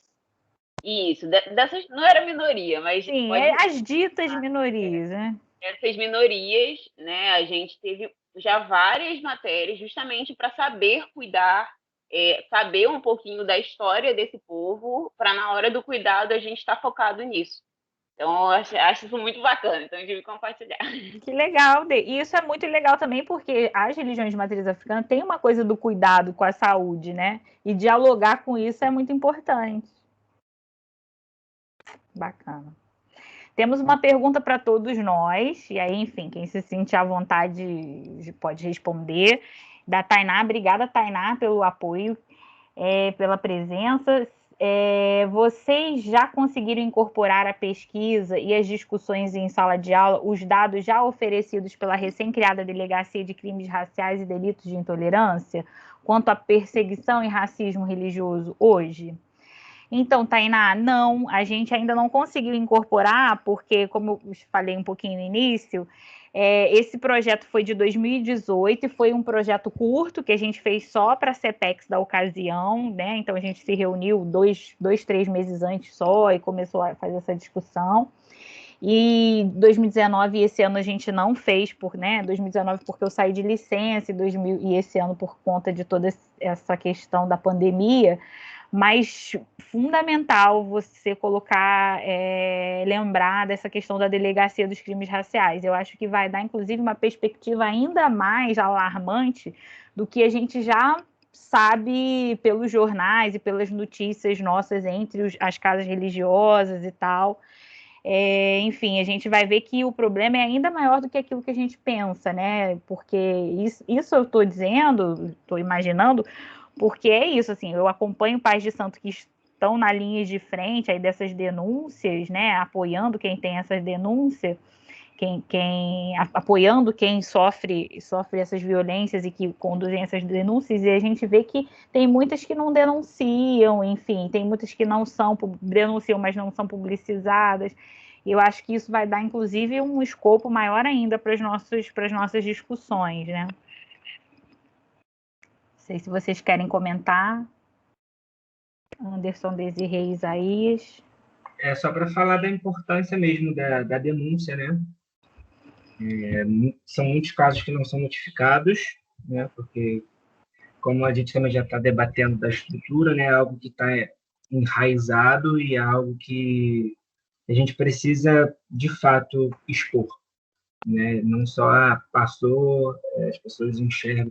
Porque isso eu vivo na pele, né? Tipo, se eu tiver com roupa de ração na rua, já era. As pessoas vão olhar diferente, vão... Enfim, isso acontece e às vezes passa do limite, né? Passa do respeito, né? A gente não tem, e aí isso realmente são casos que precisam ser denunciados. E é a importância da denúncia. Hoje em dia dá para fazer BO, né, para essa delegacia virtualmente, então é importante denunciar. O André comenta aqui, ainda sobre a questão semântica, não seria mais interessante refletir sobre os usos da palavra intolerância? Porque tolerância não aparece uma palavra aceitável. Gosto mais de respeito. Isso, André, isso é bem interessante, isso que você está falando, né? Porque isso é uma fala, inclusive, da mãe Beata. Não sei se vocês conhecem a mãe Beata de Iemanjá, faleceu já, mas é uma mãe de santo muito reconhecida na Baixada Fluminense, no Rio de Janeiro, que inclusive a casa dela, os filhos dela, né, continuam muito esse trabalho de ativismo aí por tudo isso, e ela falava exatamente, eu não quero ser tolerada por ninguém, ela falava isso, eu não quero ser tolerada por ninguém, eu quero apenas respeito. Eu quero respeito, e ela falava exatamente isso, assim.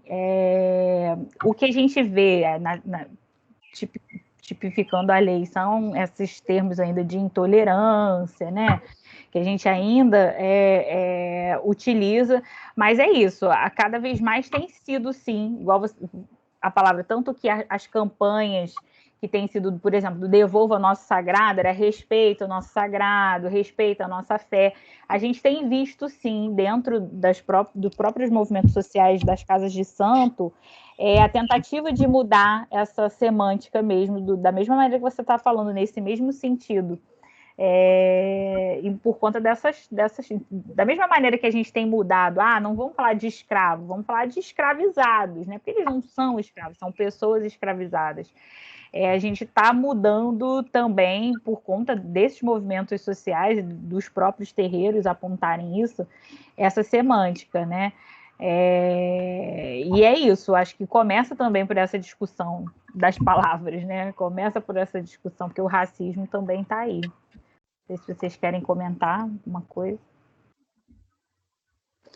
Tem uma pergunta também do Luan, ele diz: acredito que tratarmos como racismo é extremamente necessário, pois é um fruto do mesmo, e vejo que ao tratarmos com apenas intolerância faz com que as pessoas vejam como algo menos forte. Exatamente, Luan, com certeza. E caso procurarmos sobre as raízes dessas práticas, vemos toda uma história relacionada com esse racismo que age em diferentes formas, minando cada pessoa de cada jeito possível. Exatamente, Luan, concordamos plenamente com você. E é isso, na verdade, não é à toa que a gente estuda a história dessas religiões pelos inquéritos policiais, né? E geralmente os jornais estão denunciando aquela balbúrdia, né? Aquela coisa de pessoas involuídas e etc., né? Como bem Isaías pontuou na fala dele.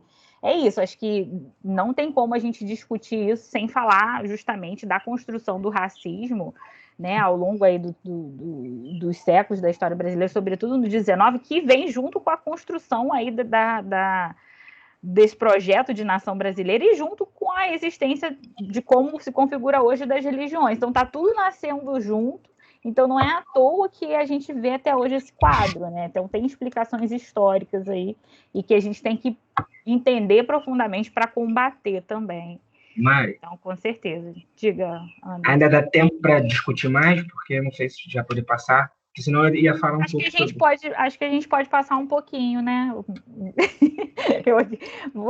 Estão surgindo mais perguntas e eu acredito que ia responder todo mundo.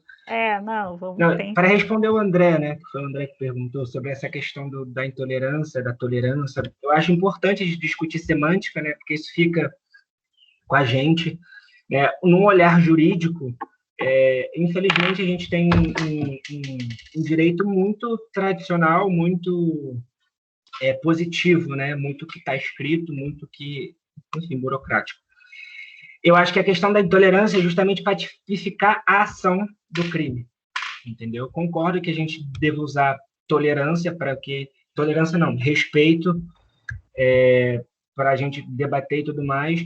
Porém, no direito, eu acho que é uma coisa que tem que evoluir mesmo, porque como a gente não tipifica sentimentos, então, tipo, respeito é um sentimento, e aí eu acho que eles usam intolerância justamente por isso, que é uma ação que deve ser repreendida, entendeu?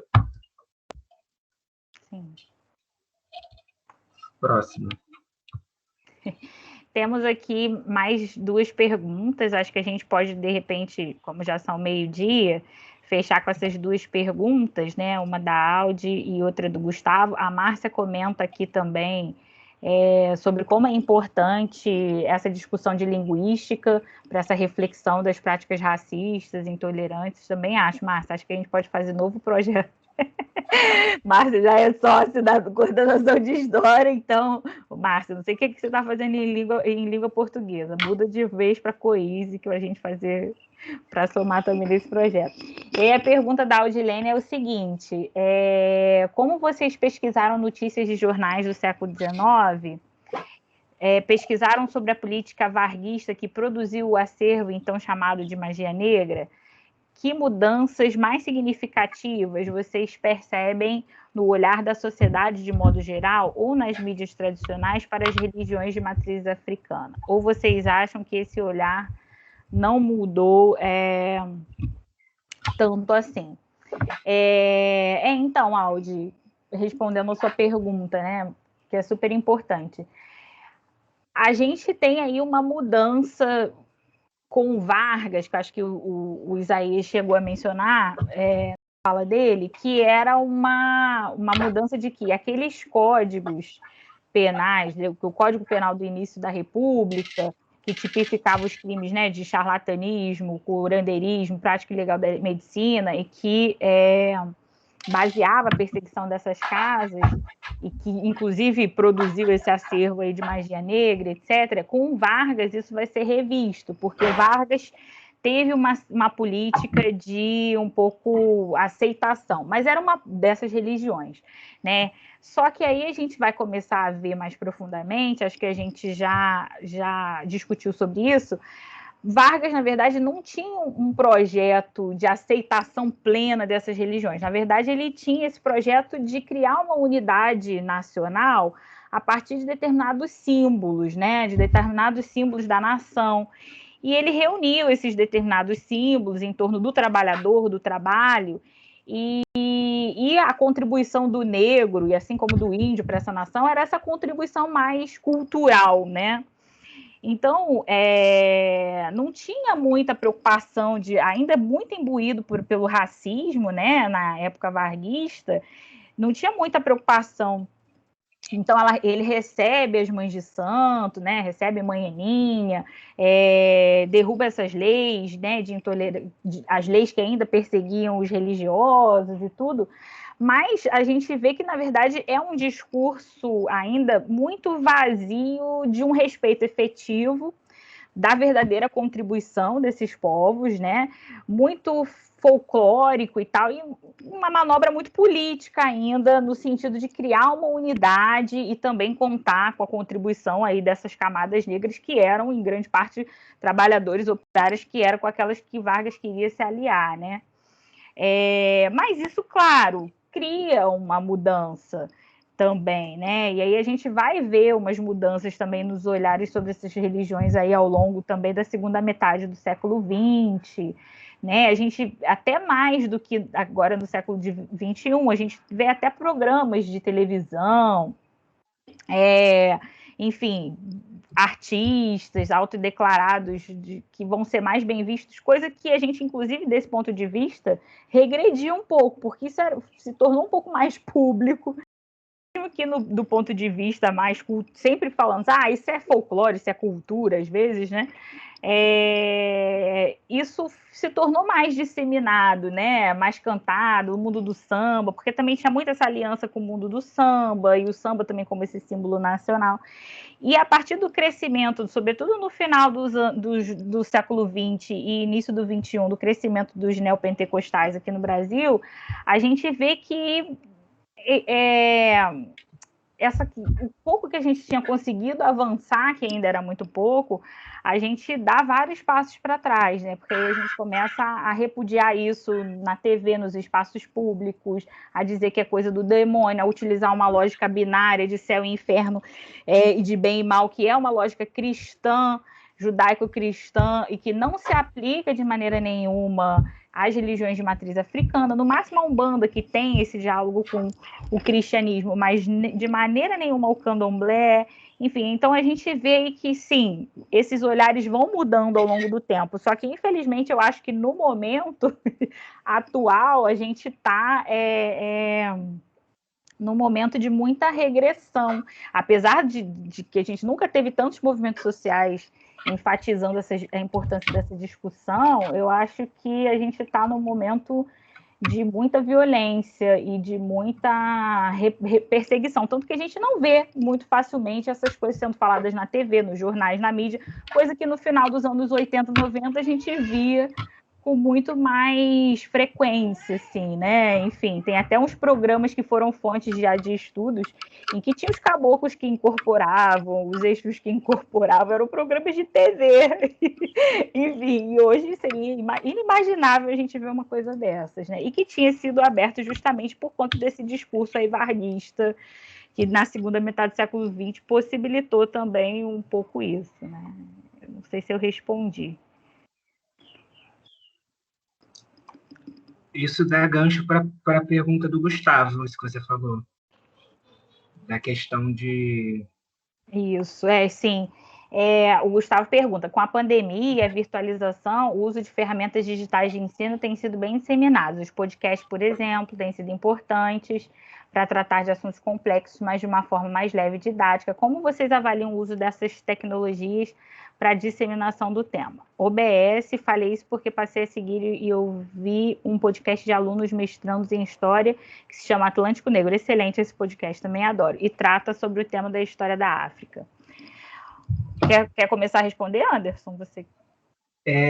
Eu acho que, assim, com o olhar de dentro da religião, eu acho que é interessante essa disseminação do tema.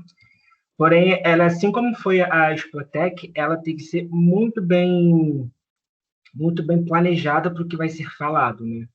Justamente porque a religião ela é diversa, ela é uma religião que é passada, né, de forma oral, então a gente pode acabar falando besteira, a gente pode acabar se precipitando, e na internet existe essa coisa do cancelamento, né, dessa cultura do cancelamento.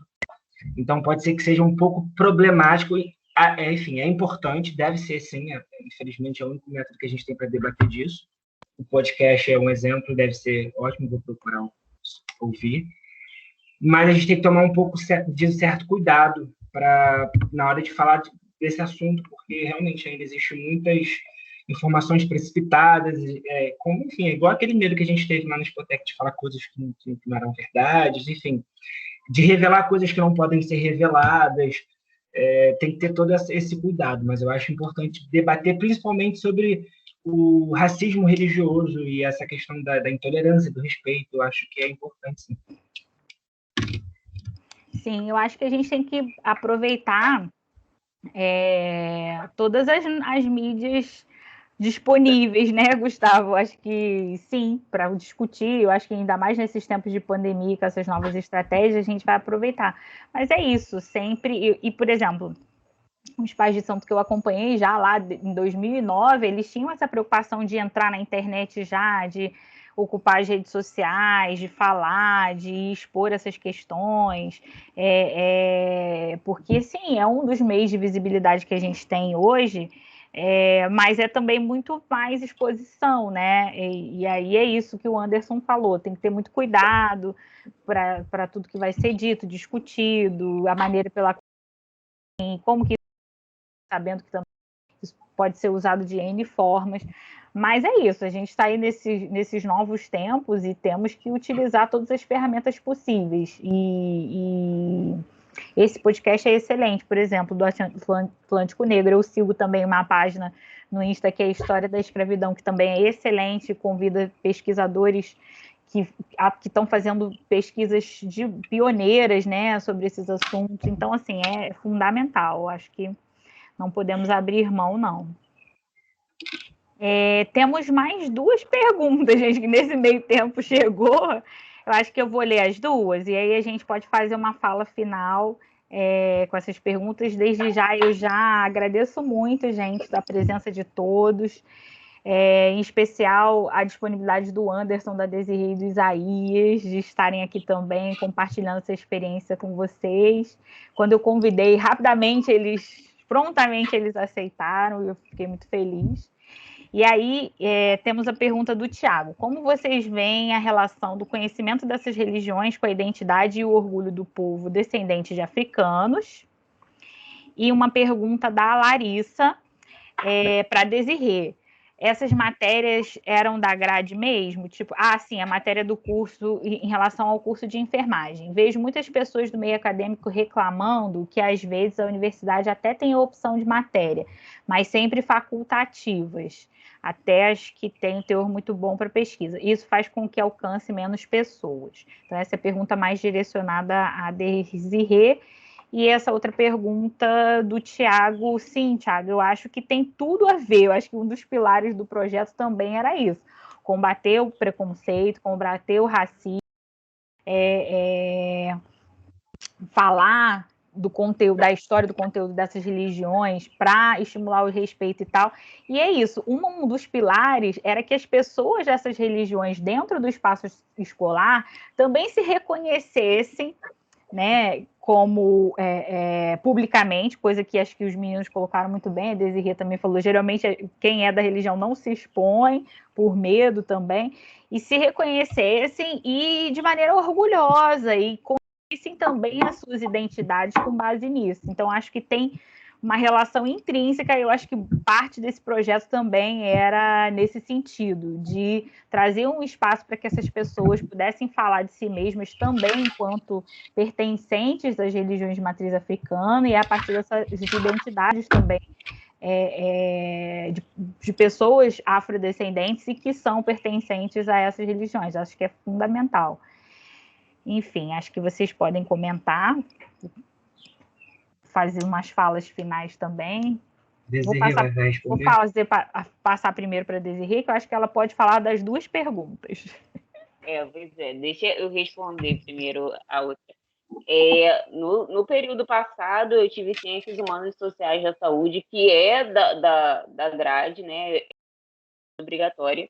E esse semestre eu estou tendo Diversidade, Equidade e Cuidado em Saúde, que, assim, para falar de diversidade, para falar do cotidiano do povo, do modo como a gente tem que abordar, é sensacional e também obrigatória. Escolhi o curso certo, né? Enfermagem, tá com tudo. E eu acho que é muito importante esse local de discussão, né? É muito importante a gente saber, porque eu conheço muita gente, né? Eu, como negra, conheço muita gente, minha própria família mesmo, que não sabe muito sobre o assunto. E aí, o que acontece? A gente acaba se inibindo. Depois que a gente começa a saber, a pesquisar, a ter informações e ter esse local de fala, que é o que é mais importante ainda, e eu acho que isso traz um orgulho para a gente muito grande. A gente não pode ter orgulho do que a gente não conhece, do que a gente não sabe, né? Então, a partir do momento que essa informação chega até a gente e a gente conhece a nossa história, a gente conhece o nosso poder, eu acho que isso dá uma sensação muito boa de inserção, sabe? De você fazer parte daquele coletivo. E isso ajuda muito no nosso orgulho, quanto à religião, quanto à nossa raça, quanto a tudo.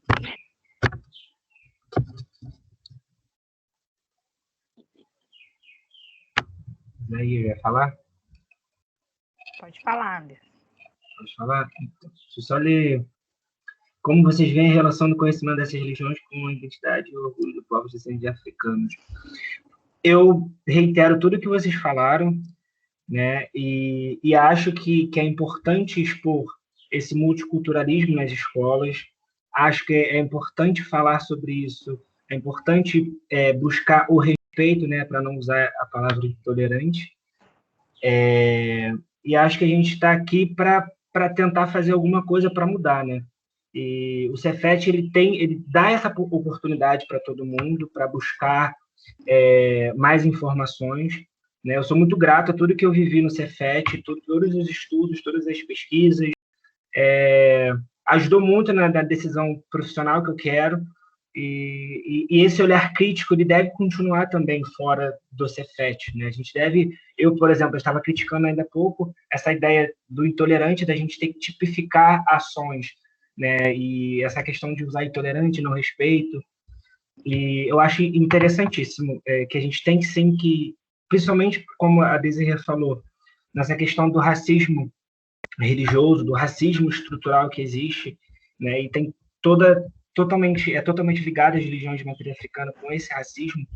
E o único meio que a gente tem de erradicar isso é a educação, né? De uma forma estrutural. E eu acho necessário, assim. Eu agradeço mais uma vez a todos. Eu acho que não tem nada. Isaías, quer falar também? Falo. Eu quero primeiramente agradecer a todos que participaram aqui, agradecer os meus colegas que fizeram o trabalho comigo há 2 anos atrás e a todos os outros que estão aqui.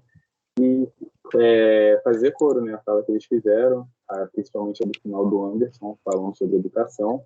E eu espero que eu possa dar continuidade a esse trabalho, não só no Cefet, mas como eu estou fazendo licenciatura em História, quem sabe levar para outros colégios que eu vier dar aula no futuro, fazer algum projeto parecido tanto na universidade quanto em qualquer colégio. Trazer essa discussão para a sala de aula, levar essa discussão para a sala de aula, né? Então, é um projeto muito interessante que se faz necessário para garantir realmente a aplicação da lei que obriga o ensino né, da cultura e história de povos africanos na escola. Eu gostaria de agradecer, muito obrigado. Gente, muitíssimo obrigado. Sem palavras para agradecer a oportunidade desse espaço na CPEX, a vocês pela troca, pelo debate, pelo apoio. A gente conta aí com vocês também para a continuidade desse projeto, não só no Cefet, mas para a multiplicação dele em todos os espaços possíveis, de outras formas, enfim, outras coisas, trazendo o pessoal de santo para dentro da escola, discutindo isso profundamente. Agradeço muito, muitíssimo. Muito obrigada, Isaías, Desirê e Anderson, mais uma vez pelas falas maravilhosas. Enfim, agradeço também ao nosso time de 2018, né? Enfim, eu mandei mensagem para alguns, mas acho que eles não receberam, que eram telefones antigos. Então, não sei se eles chegaram a ver que teria esse evento de hoje.